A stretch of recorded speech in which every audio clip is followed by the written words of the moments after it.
Alright, y'all. It's the Professor Malik X here again with episode 2 of Black Wrestlers Matter. And today I'm going to be chronicling the history of Bobo Brazil. Born Houston Harris in Little Rock, Arkansas, but he later lived in East St. Louis, Illinois, and Benton Harbor, Michigan. He played baseball in the Negro Leagues for the House of David, where he was discovered to become a wrestler at a steel mill. A star of the arena battles all over the world and a former world champion, Brazil stood 6'6" and weighed just over 270 pounds. During the early 1950s, Brazil was introduced to the sport by Joe Savoldi, a former Notre Dame football star and thoroughly trained. Savoldi was the man who helped Brazil invent a maneuver which would dominate opponents for decades to come, the Coco Bump. In his career, Brazil captured the NWA U.S. Heavyweight title and the NWA World Tag Team title on numerous occasions with Art Thomas, Lord Athol Layton, Tony Marino, and the Stomper. Brazil's professional debut came in 1953 at Toronto. Brazil won his first match. He continued to wrestle around the Michigan-Ontario region for both Savoldi and Frank Tunney. He later ventured to Minnesota and then out further into Canada for an extended tour to gain experience. He began to travel with Jim Mitchell, an experienced grappler known as the Black Panther. After touring Canada, Brazil went out to San Francisco, one of the top promotions in the U.S. And around the middle of 1954, Brazil teamed with Wilbur Snyder to take the NWA International TV Tag Team title from Al Lovelock and Tom Rice. In Southern California, he continued to be managed by Mitchell until the West Coast tour was over, and Mitchell retired to Toledo in 1955. Brazil captured his first NWA United States heavyweight title on January 28, 1961 in Detroit. He won the title from the tough Dick the Bruiser Brody. On February 28th, Bruiser regained the title also in the Motor City. Brazil ventured to Denver and beat Bruiser for his second U.S. title on March 1st at the Auditorium Arena. The match was tied at 1, with the match was stopped by referee Rex Mays, who declared that the champion was unable to continue. An estimated 8,000 fans were in attendance. Bobo lost the belt back to Dick the Bruiser on March 29th. At the Denver Coliseum, Brazil missed his Coco Bump and was pinned during the third fall. He used that same Coco Bump to defeat Mitsu Arakawa in a one fall at Denver on May 10th. He beat Dan Miller in 35 at Denver on June 7th, 1961. Brazil teamed with Haystack Calhoun on June 30th against Killer Kowalski and Dick the Bruiser in a 2 of 3 fall match at the Denver Coliseum. Brazil was halted by Kowalski in the first when he was caught by the abominable claw grip. He turned the tables using his Coco Bump to win the second over Kowalski, but the other two participants met in the third, and an end result came of it. Bruiser tossed Calhoun from the ring, and the big man was counted out. He met and beat Tiny Mills in 11:57 on August 10th in Denver. On August 31st in Denver, he wrestled Kowalski to a wild 30-minute draw. He also drew with Danny McShane in Denver's Auditorium Arena on November 17th. The match went 20 minutes. He lost to Utah native Don Leo Jonathan on January 17th, 1962 in Denver at the 13:59 mark. Brazil began to chase the NWA World Champion Buddy Rogers full time.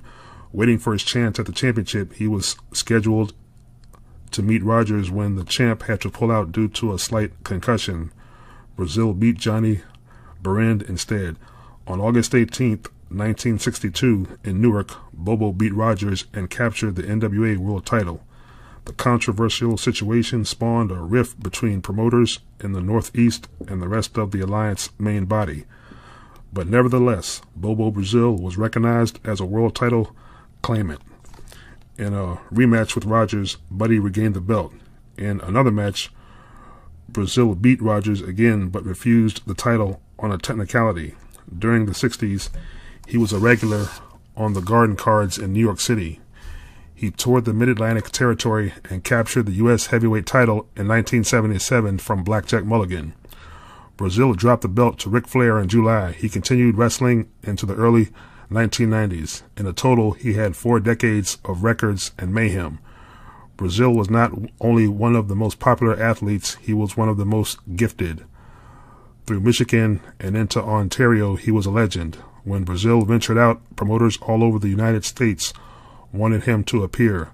There weren't many who could stand toe-to-toe with Bobo Brazil. His feuds with the Sheik, Abdullah the Butcher, Dick the Bruiser, and Buddy Rogers remain wrestling lore. Brazil died of a stroke at the age of 74 on January 20th, 1998 in St. Joseph, Michigan. The World Wrestling Federation, in honor of his years of activity in the business, paid tribute to Brazil on its telecast. Bobo's son took to the independent scene in the 1980s and has been on top of the has been one of the top draws ever since. His moniker, Bobo Brazil Jr. Brazil was extremely popular and often called the 8th wonder of the world by wrestling commentators. The UPI wire service reported that Brazil's wife, Mrs. Kathy Brazil, known in the wrestling ring as Wimberly, was standing outside the Holland Hotel near Times Square on June 23, 1964, when a teenaged girl was gunned down in an ambush. Kathy Brazil was not injured in the shooting, but the 18-year-old girl, Joan Wilson, was killed. Sometime prior to June 5, 1963, Daily Intelligence, Dalestown, PA, Johnny Barron beat Brazil for the United States heavyweight title, and at least 2 separate sources stated that it occurred in Cleveland. One of the sources is the said newspaper, and there is a YouTube video of Brazil wrestling champion Barend where the commentator mentions that the title switch happened in Cleveland. Incidentally, that newspaper was prompted a match between Barend and Brazil for the Philadelphia Arena on Saturday, June 8, 1963. And according to one website, that was the night that Barend captured the title. That is illogical considering this information, but it's possible Barend went over Brazil that night in Philly. Between the mid-1960s and into the early 70s, Bobo Brazil was one of the most significant wrestlers in the Worldwide Wrestling Federation, of course known as WWF, then WWF, now WWE. And this importance cannot be underestimated.